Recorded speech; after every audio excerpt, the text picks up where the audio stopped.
Bonjour everyone, welcome to French with Rebecca. Today we'll be doing a few basic verbs like être, avoir, parler, étudier, habiter and visiter.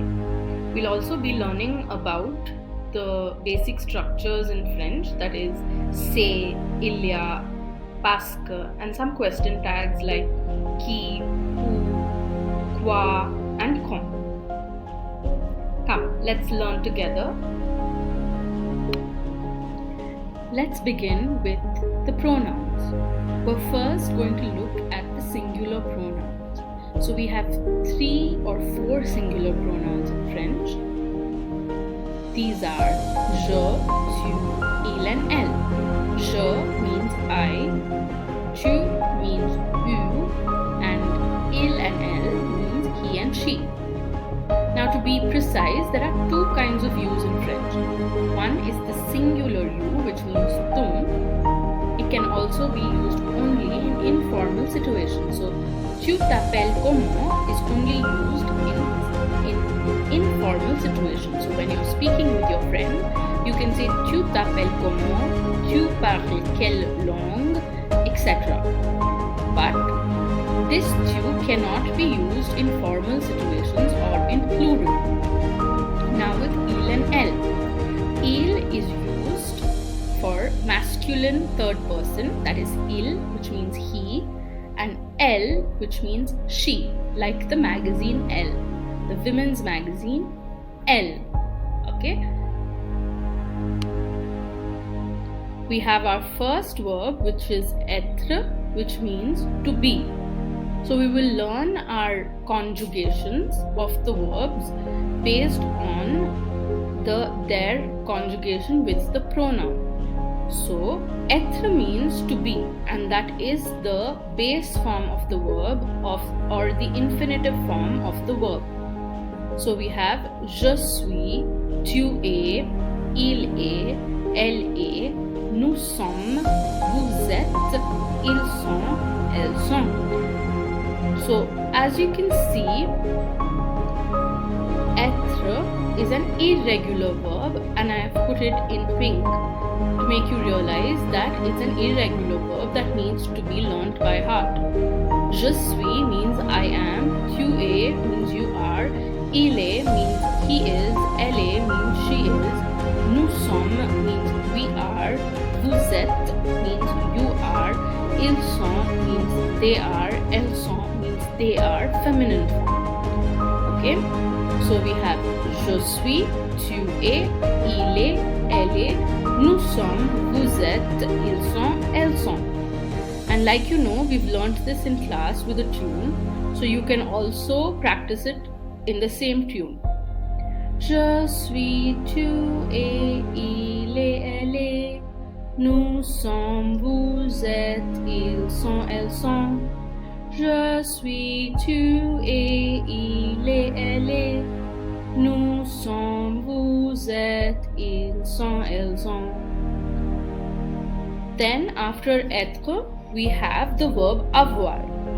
And if you look at them both, they look pretty similar. So therefore, it's very important to learn the difference between être and avoir. Être means to be and avoir means to have. And we've learned avoir using the tune, the Pink Panther tune. So let's revise using the Pink Panther tune itself.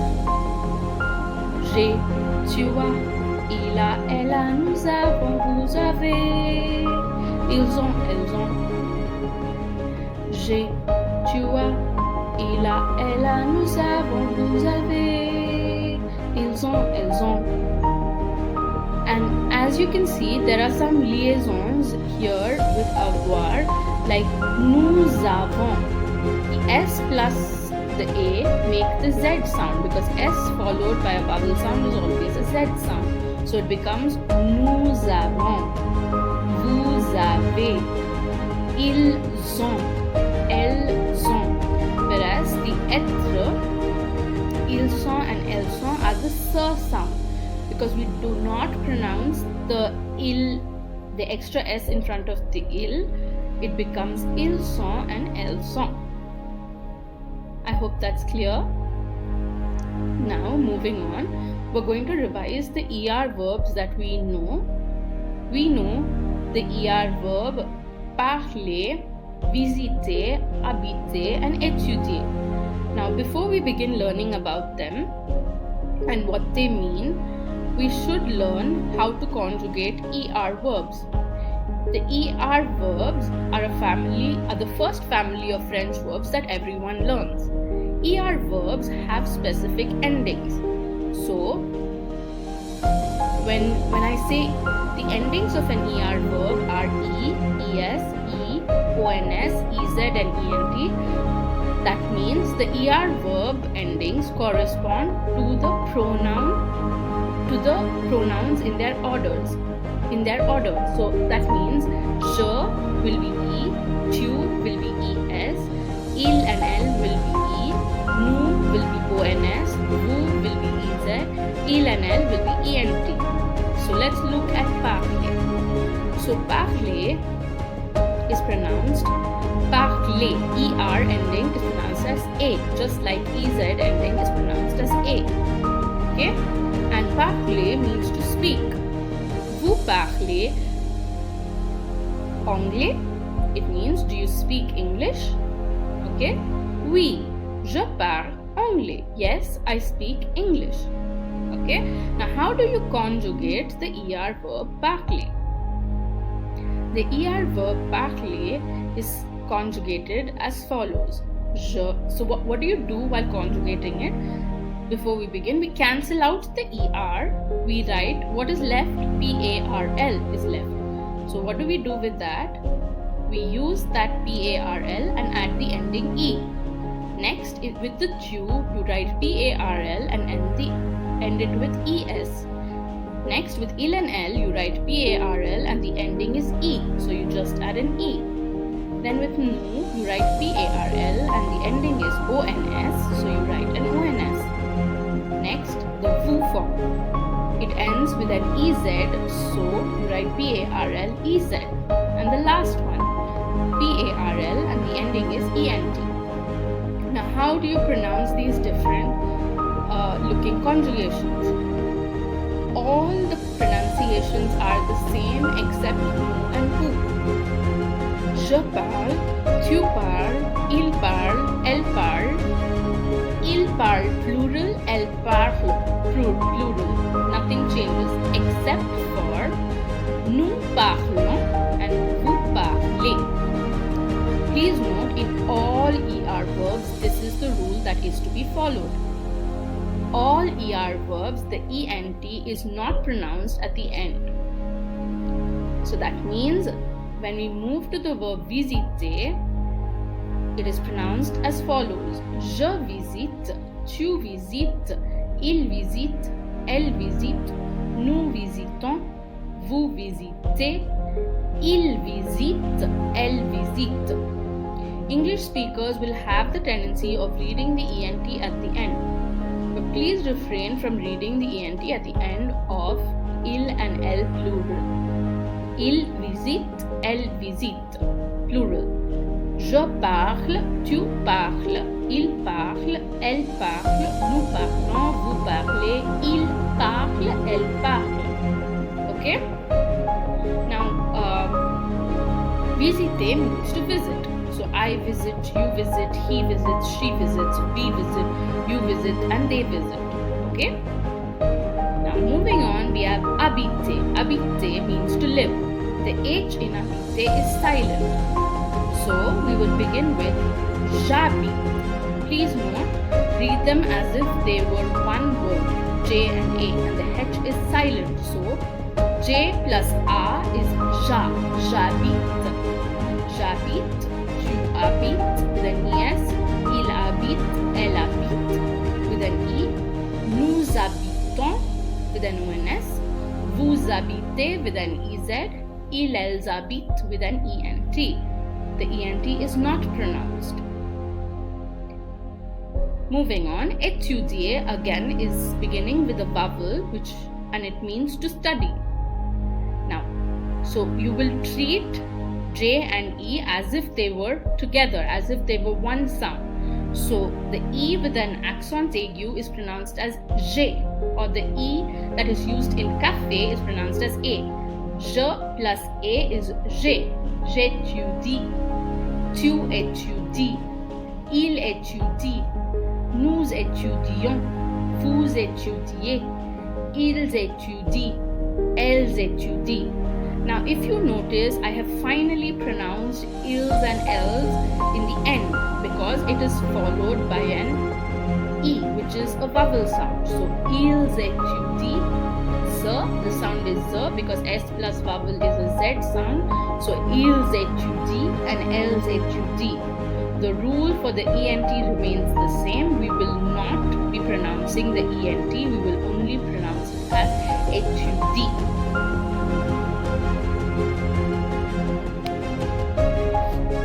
Moving on to the plural pronouns. So, the plural of je is nous.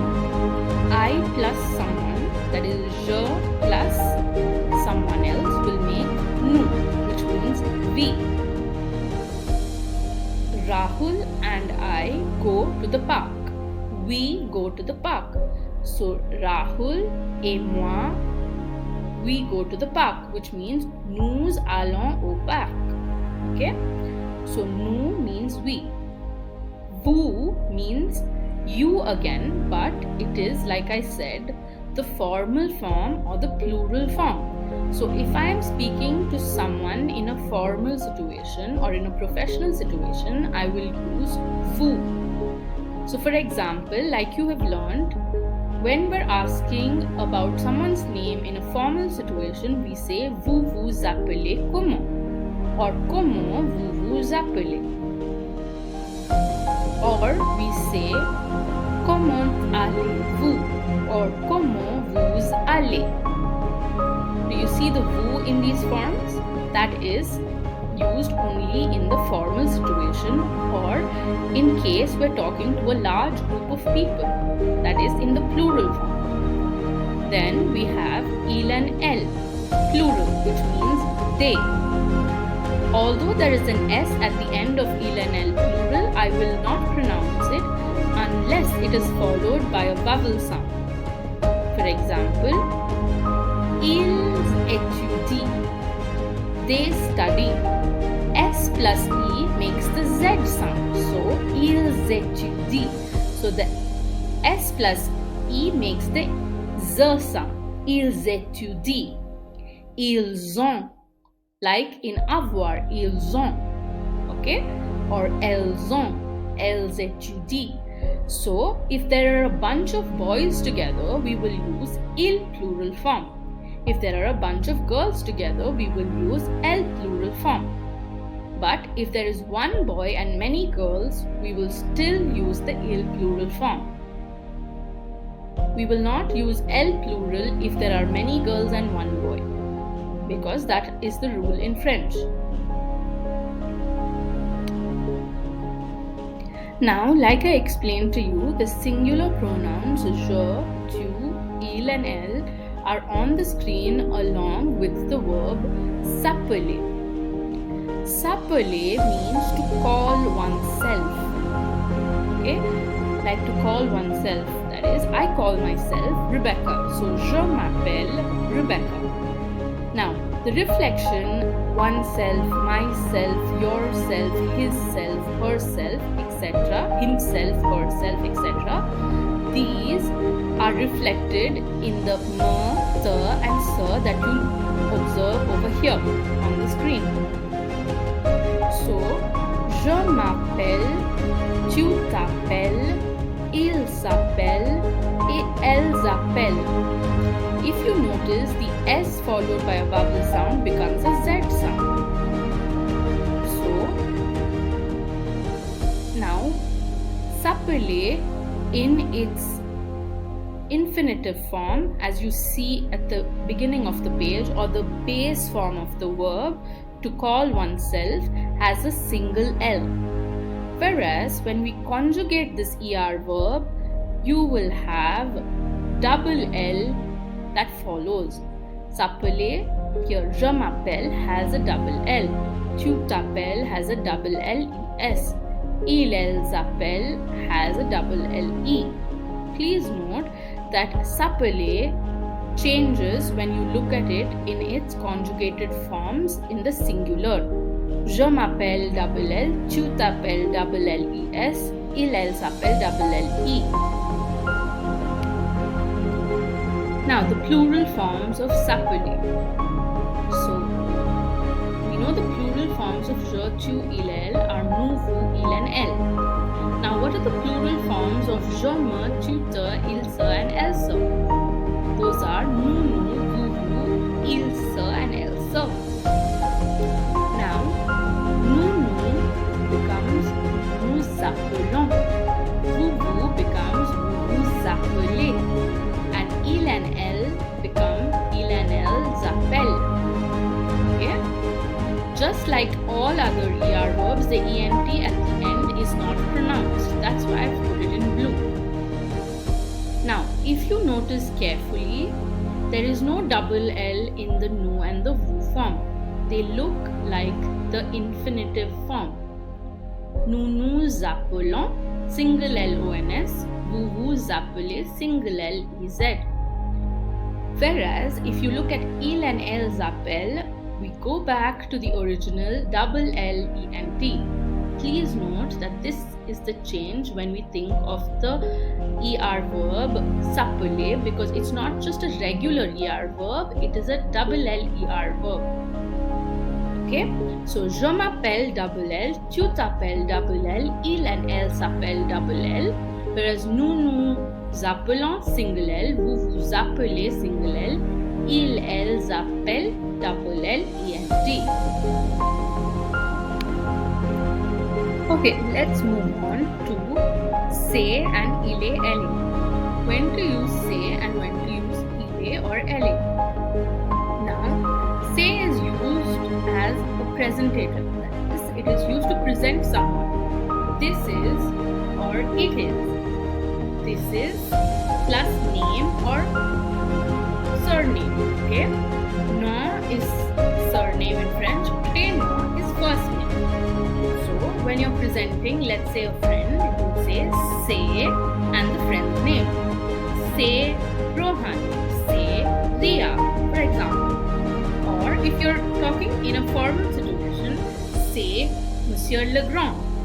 Say Madame Lapierre, for example. Okay? So this is how we use say in the first way. In the second way, we use say plus determinant plus noun. Okay? Here nom means noun and not surname. Okay? So when we say determinant, what do I mean by that?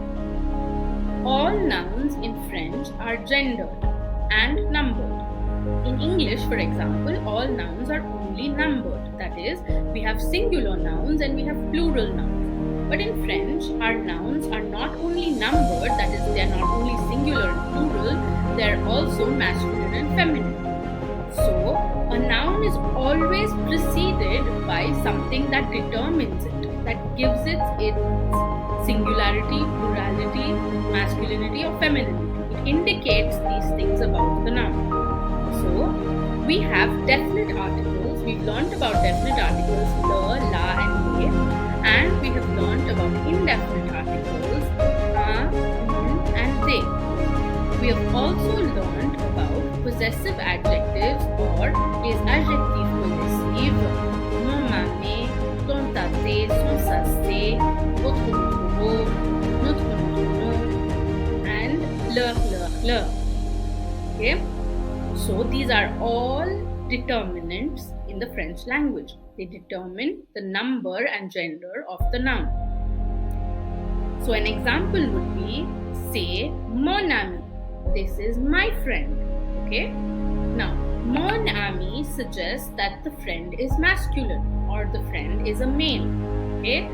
Say, mon étudiant. This is my student. Okay? Again, étudiant, mon tells me that étudiant is masculine and singular. Now, if I could say this differently, c'est une étudiante. Now, if you notice, Yun is telling me about the gender and number of the student. Étudiante is feminine and singular because I'm using Yun before it. Okay? Now, if I use le, la, le, for example, c'est la classe. This is the class. La is telling me that the word class in French is feminine and singular, la classe. Whereas if I used le before it, it would tell me that whatever word that follows it is masculine and singular. I hope you understood what a determinant does in French. So the determinants you have learned up until this point are article défini or definite articles, le, la, le and elle apostrophe. Le is masculine, la is feminine, le is plural, and elle apostrophe is used for vowels. Then you've learned about les articles indéfinis. Those are indefinite articles, un, une, and des. Okay? Un, une, and des are used when the object that you're talking about or the noun that you're talking about is not something that is specific. Okay? And then we also use the possessive adjectives like my, your, his, hers, ours, yours, theirs, which are mon, ma, ton, ta, son, sa, votre, notre, le. Okay? So these are all determining factors of nouns in French that you already know. Then we have the last section, which is il, a or la. Il, a or la is always followed by nationalities or professions as far as you have learned. So, il est indien, elle est indienne. Okay? Il est acteur, elle est actrice. Il est journaliste, elle est journaliste. So, il est and elle are always followed by nationality and profession. I hope this is clear. Now, let's move on to how they are used with some examples.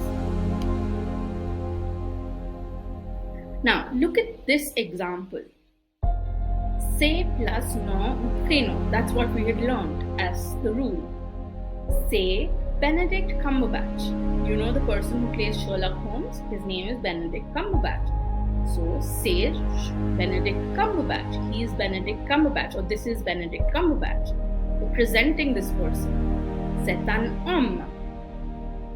This is a man. Il est, instead of saying il est homme, we're using c'est un homme because it's a presentative. We're presenting this person. Okay?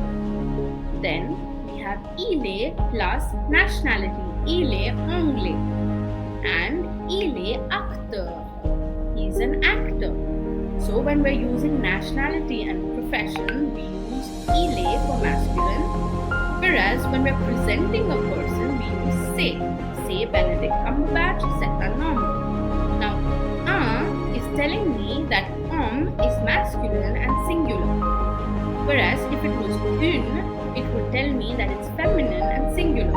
I hope this is clear. Now let's move on to the next concept, which is using the same structure for a female character. Now to talk about the feminine form, let's try with actress Deepika Padukone. C'est plus nom ou prénom. When you're introducing someone, you say c'est Deepika Padukone. You use their name or their surname. When it's formal, you will say c'est Madame Padukone. Or when it's informal, you say c'est Deepika. The next way of doing it is, instead of c'est un homme, we can do c'est une femme because she's a woman. And finally, when we're using instead of il est, we can use elle est indienne because she's feminine. We will change indien into indienne, anglais into anglaise, as you can remember, with nationalities. And as you can remember with professions, from acteur, she becomes actrice. Elle est actrice. So you will use elle plus nationality or elle plus profession. Now, if this were a case with plural, let's try and look at an example with plural in masculine and in feminine. Now, in case we're going to change the same sentence, instead of introducing one person, we're introducing two. When we're introducing one, we say this is Benedict or this is Deepika. But when we're introducing two people, we say these are Benedict and Deepika or these are Benedict and Tom. So let's see how that sentence is formed in French. Instead of saying c'est, we'll say ce sont. These are. Ce sont Benedict et Tom. Ce sont des hommes. We learned c'est plus déterminant plus nom or noun. Here, your determinant they is telling you that the word homme is not only masculine but it's also plural. So we're using ce sont des hommes. Then we have the one with the profession and the nationality. As you can see, from il est anglais, it becomes ils sont anglais. And from il est acteur, it becomes ils sont acteurs. Now, if this was done in feminine, let's assume we're talking about Deepika and Alia. Ce sont Deepika et Alia. Ce sont des femmes. Ce sont indiennes with an S. Sorry, my bad. That would be elles sont indiennes with an S. And it would be elles sont actrices with an S. Even the L will take an S, and from elle it becomes elles sont.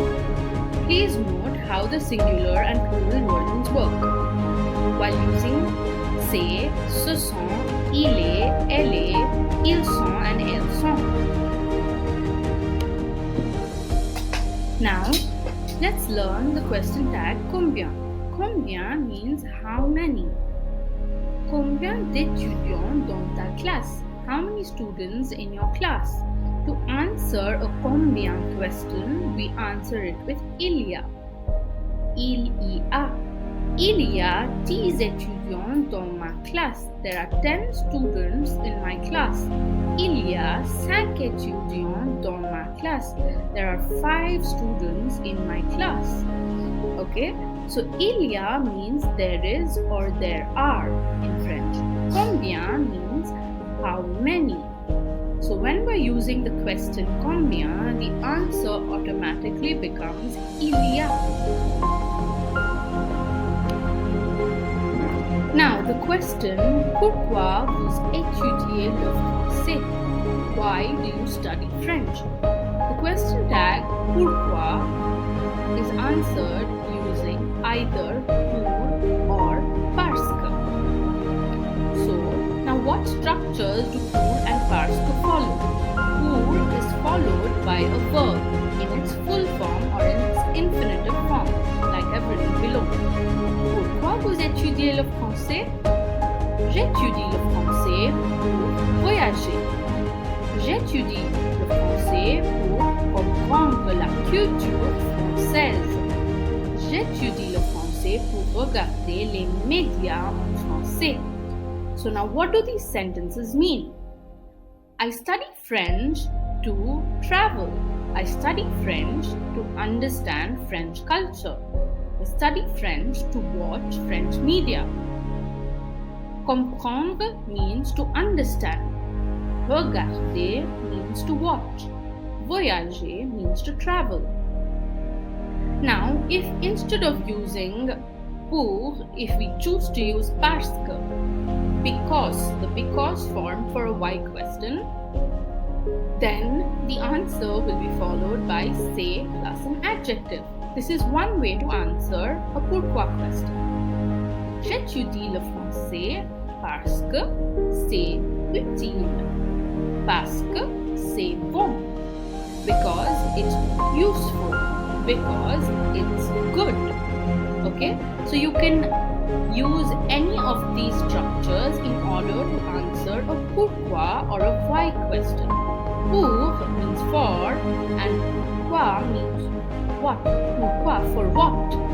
So, why do you study French, or for what reason do you study French? I study French for travel. I study French to understand. I study French to watch.